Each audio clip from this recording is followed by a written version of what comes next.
Welcome to Elevate Your Event, your go-to podcast for transforming fundraising events. Join us weekly for expert tips and creative ideas to make your next event a standout success. In this week's episode, Lori Mackay, Matt Riley, Stephanie Mason, and Jeff Porter discuss how to enhance your event's impact without breaking the bank. Tune in for essential tips on taking your event to the next level, even with budget constraints. The team also discusses areas where you may need to invest more in order to hit your goals. A must-listen for cost-conscious and practical event planning.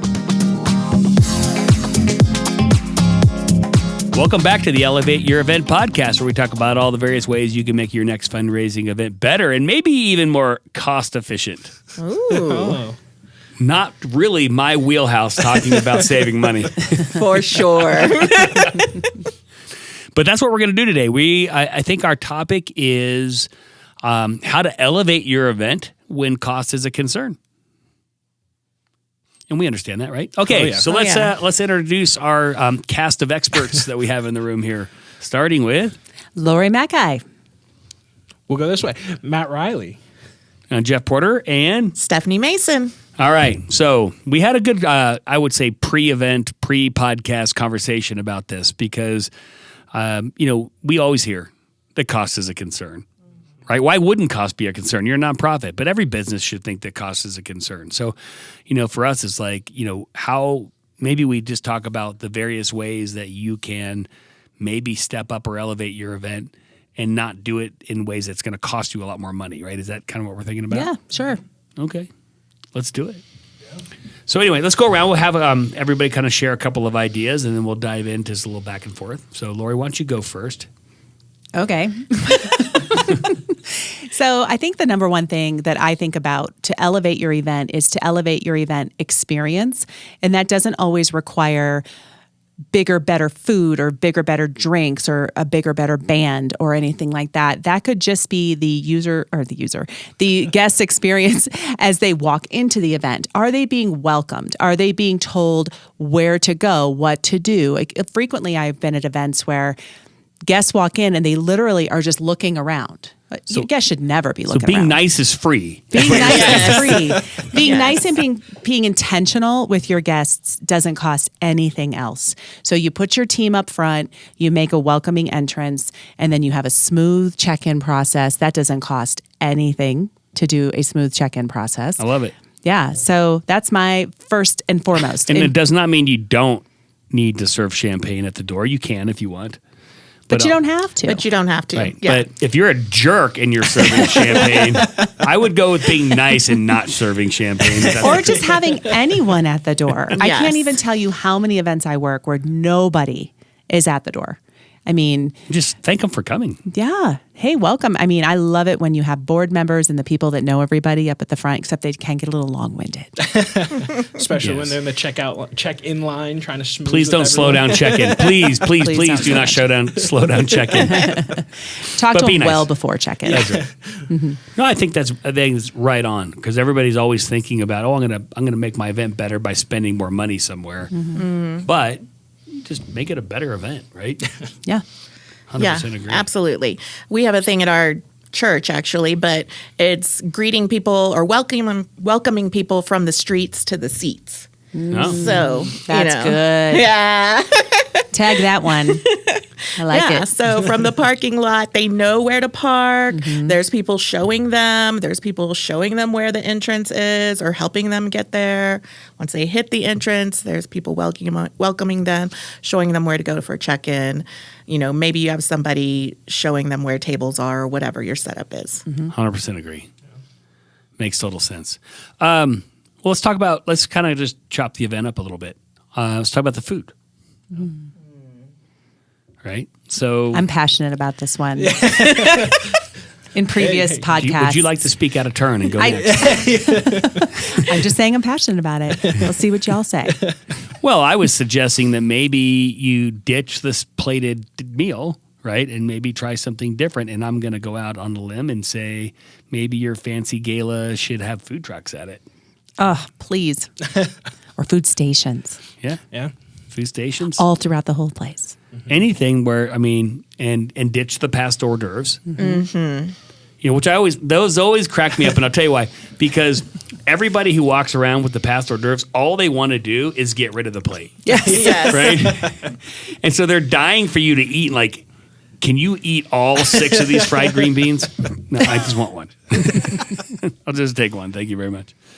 Have another one. Oh, you like that one? Have another one. So I don't think your guests even really love them anyway. I mean, I get it. They might be hungry, but you can even just put something out. But if you got food trucks, you eat what you want. Food trucks. Food on demand. Who wants it gets And it. it makes your run a show more efficient.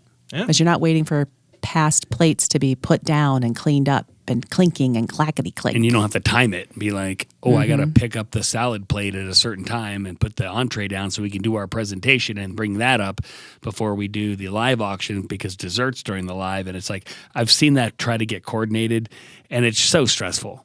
Yep. Yeah, and people can try different kinds of food. Like they're just not stuck with beef, chicken, or vegetarian, I guess. They can, if you get different kinds of food trucks, or depending on what your theme is, you can tie in the food trucks better than just kind of your standard ballroom catering meal. Change out the venue. If you're at a hotel, hotels don't have a lot of flexibility on cost. Maybe try something else. Right, that might be a cheaper venue rental. It might mean more work for you because you might have to find a caterer and you might have to find, different types of entertainment or AV. We get that, and those might introduce other costs. That's true, but weigh it all out and see. Yeah, you never know. Hotels are getting expensive. At least I think they are. But yeah, and I'm kind of done with hotel events. Yeah, hotel events. I'm sorry. If you have a hotel event, I'm sure it's lovely, but it's just not my favorite just event. Don't invite Lori. It's just not my favorite events to attend, personally. Yeah, I don't necessarily get super excited about it. We've done some podcasts on trends, and I think think it's trending away from that. And I'm not here to pick on any of the hotels, I think some of them will ultimately kind of change up their vibe a little bit as well. But I agree with you, right? And so they've been around for a while. It's a reliable place in certain markets. It's probably the only nice place to have an event. But think outside the box. Maybe you can do it at an outdoor venue. And maybe you have to change the time of the year to support that. But there's a lot of things you can try. That don't force you to have to go back to the hotel if you feel like the hotel is a big cost center. Because I don't think your guests are going to care. I think your guests are there to support you. So yep. Now don't get them wet and don't serve them bad food. But I've seen both of those. Anyway. But yeah, I think from a venue perspective, change it up. We talked about the changing up the food, change up the entertainment. We just had this big conversation, and again, it's not like we're trying to save money at our Derby event, but last year we did the Frontman of Country, and it was $30,000 or $40,000 to bring that band in, and this year we're bringing in an act who's 10% of that price. Yeah, and what we decided was sure. I'm sure our guests liked them. I know they had a great time. Was it that much of a great time where they honestly are only coming to our event to see the concert? No, right? They're coming to our event to support us. Right. And so we tried it. We said, what kind of, fan base or outside kind of new market can we attract with this kind of thing? But when you're running a fundraiser where a table is $5,000, then they're there to support you, and then the band is a little bit less of the issue. So we decided this year we're just going to try something different. We're going to not bring back a super expensive act, right? Yeah. So.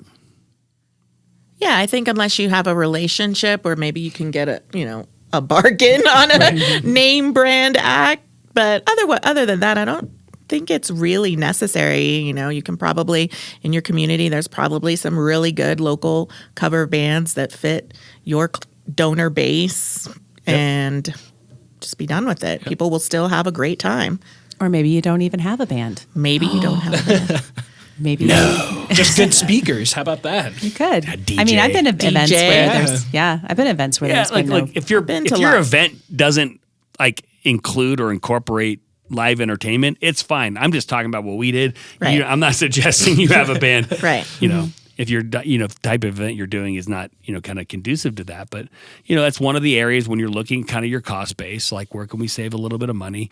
Think about what's really going to drive a better guest experience, which in turn would drive better revenue, and what's not. Right? Well, let's talk about the refreshments.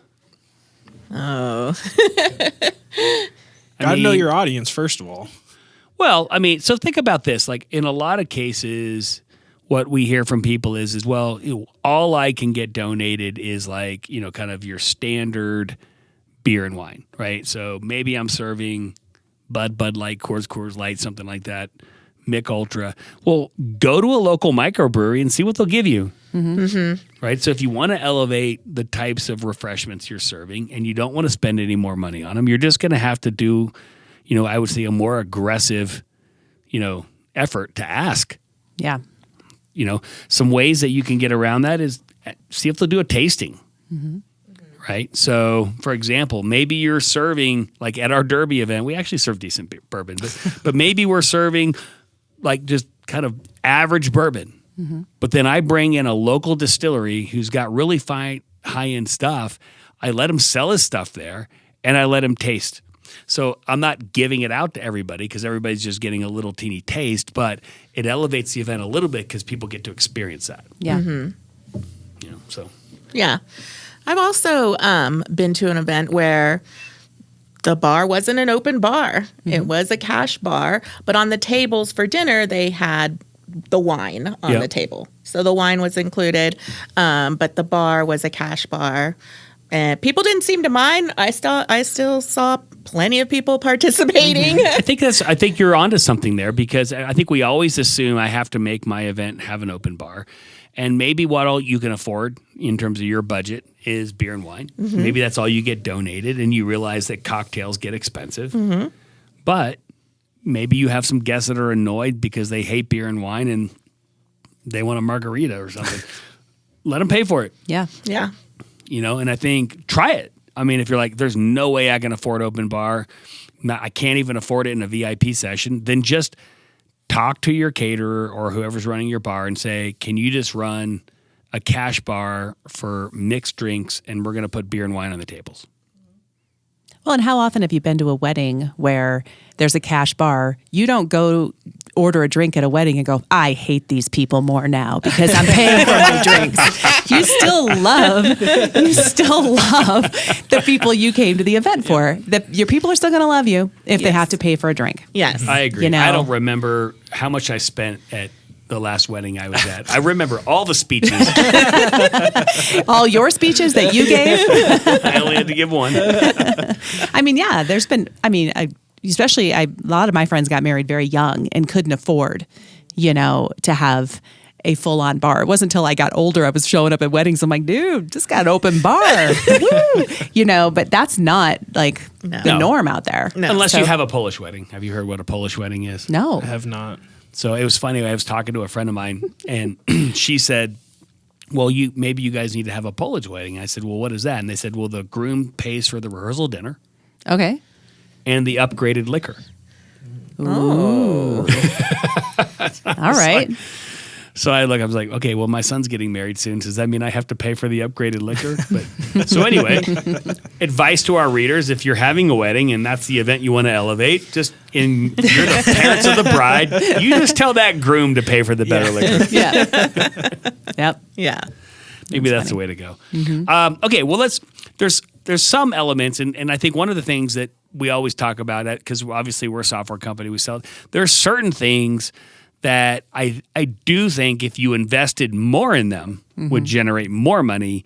And so while we realize that you're trying to cut costs, sometimes elements that we think are part of more of a profit center shouldn't be cut. Maybe they should be doubled down on or at least increased. And I would say, obviously, mobile bidding software is one of those. Yeah. Absolutely. Tying into what you said when we started, right? Mm-hmm. It provides a good check-in experience for people. It gives you correct donor data so you can actually thank your donors that participate. So, yeah, definitely agree with that. And you should use software that's actually going to generate not just a great guest experience, but kind of gamify it a little bit. And so when you're looking at these tools out there and it's like, oh, well, this one's like $200. Well, it doesn't send out an SMS message when they've been outbid, right? It's not easy to get in and out of. The interface is, kind of a little clunky. So did you save some money? Sort of, right? I mean, maybe you could have spent $1,000 more and gotten way better software. Well, what's $1,000 at your auction? I mean, probably 5 bids, 6 bids, right? And so look at and kind of understand, like, if I invest more in certain parts of my event, what is that going to get me? I think mobile bidding's one. I actually think a live auctioneer is one. Yes. Totally agree. Oh, yes.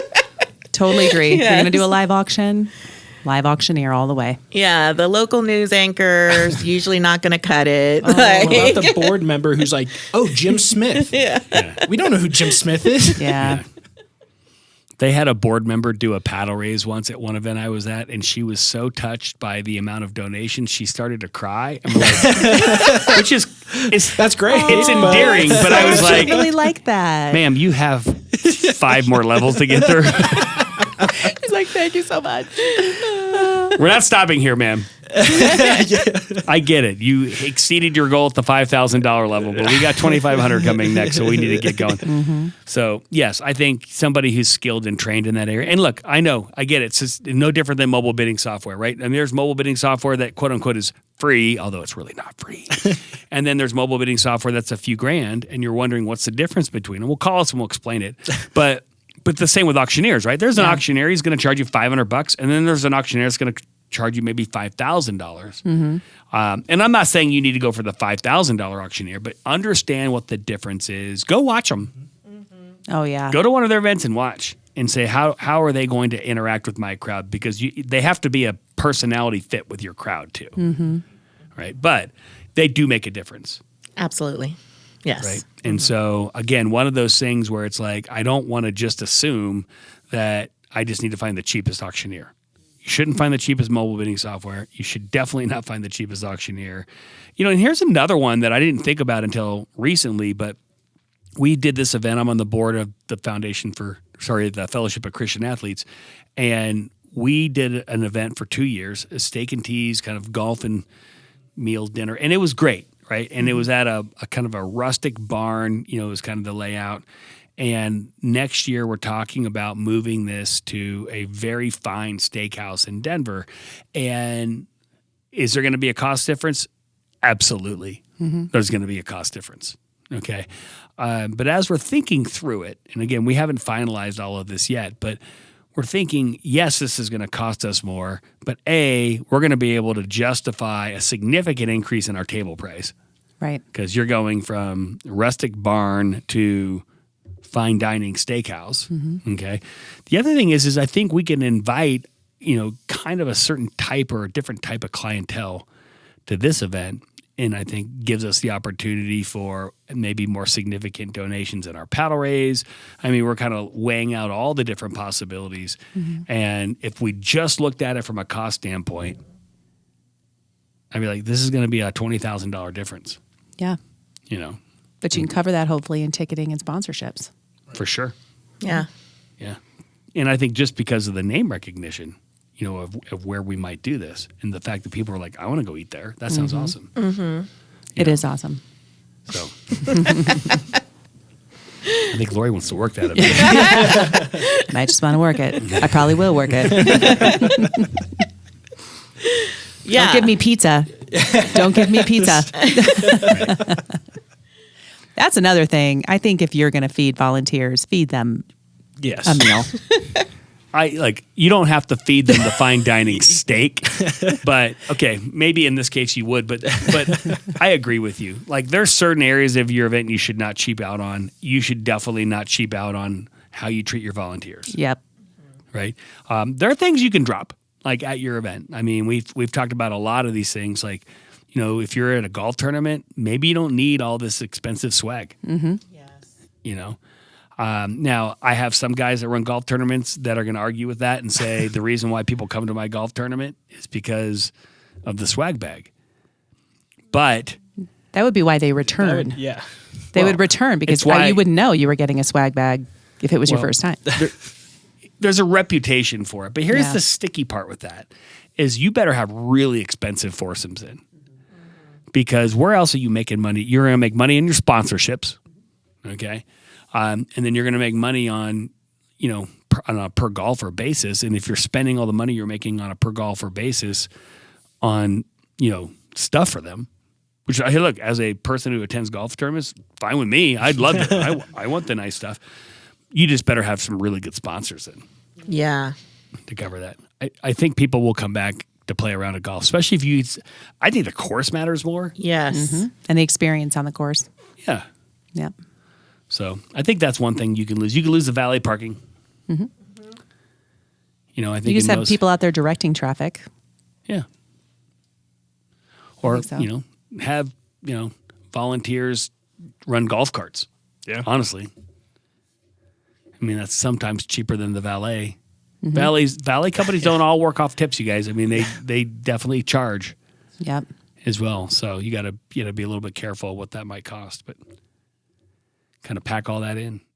And then, outside of that, when you're look at your consignment and think about, again, maybe that one item that you're selling for $5,000 that's costing you $4,500, maybe find something else that's going to cost you $2,500 and might sell for $5,000. Right. And there's extra money. Oh yeah.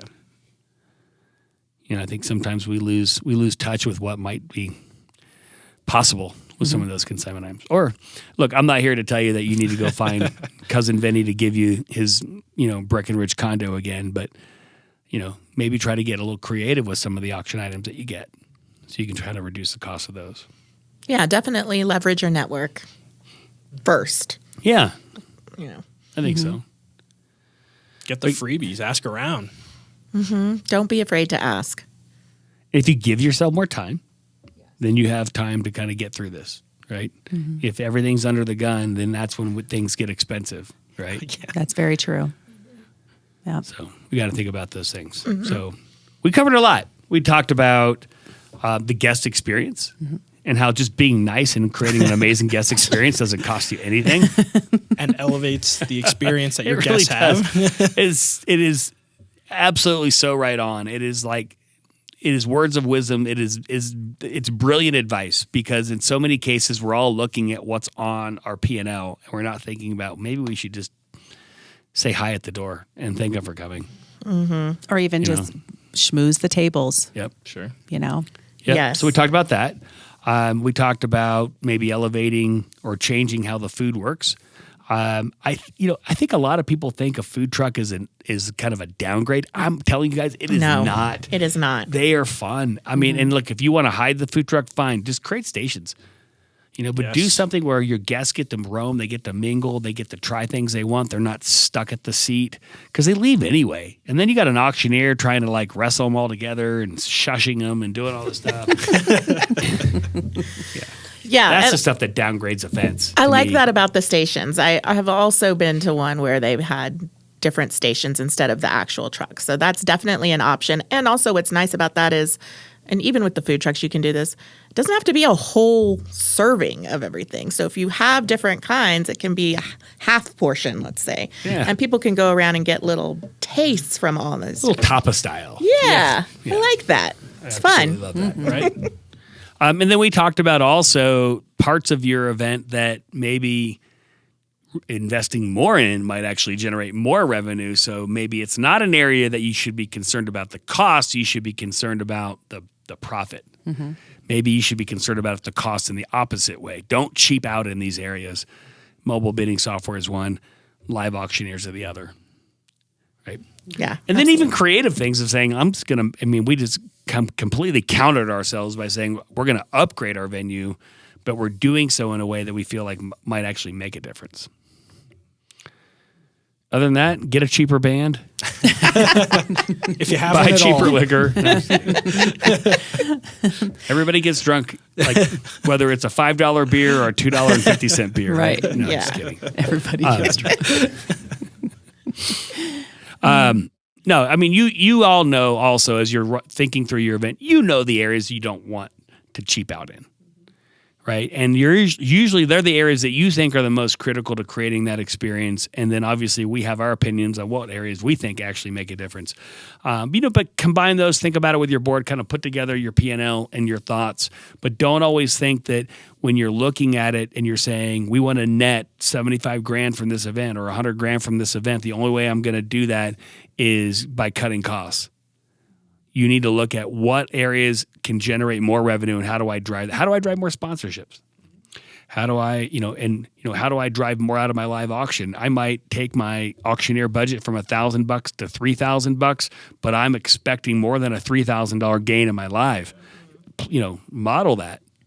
Well, and let's remember that cheaper is not always better with ticket prices either. I've had people try to lowball their ticket price thinking they'll get more people in the door, and it kind of backfired on them. And to be honest, make sure your ticket price, in my opinion, should be covering the cost of the actual event.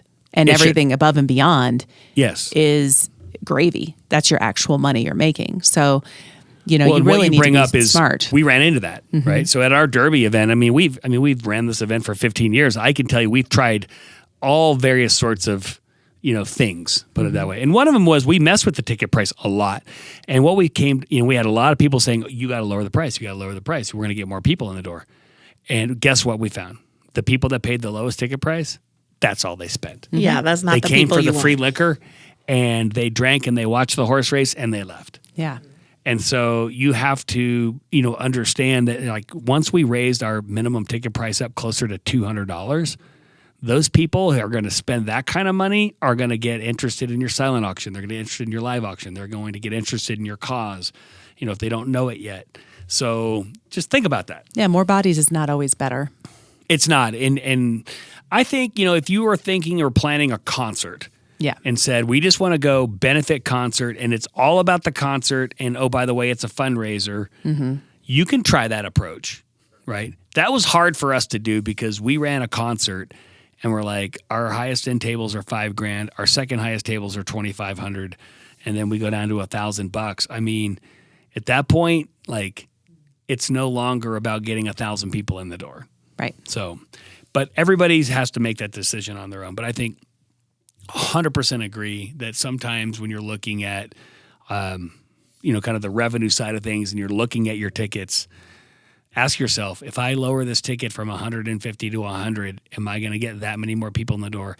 And honestly, if I get them in the door, am I going to get anything out of them? Or are they just going to make the bar line longer? Right? Yep. Crazy. All right.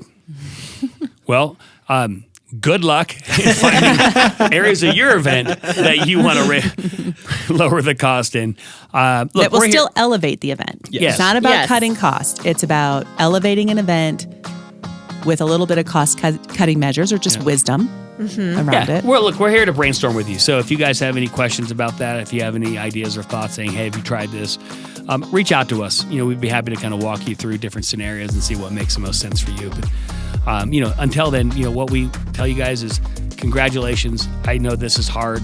I know that you probably are struggling annually trying to figure out ways to net more money out of these fundraisers. And we appreciate that. We do the same thing. So hopefully these ideas were valuable to you. You can come up with others of your own. And so until next time, happy fundraising. Thanks for tuning in to this week's episode of Elevate Your Event. A huge thank you to our guests for sharing their invaluable insights. If you enjoyed our show, please take a moment to leave us a review. You can find us on Apple, Google, and Spotify. Don't forget to subscribe for more great content. And if you're a fan of video, check us out on YouTube. Until next time, happy fundraising.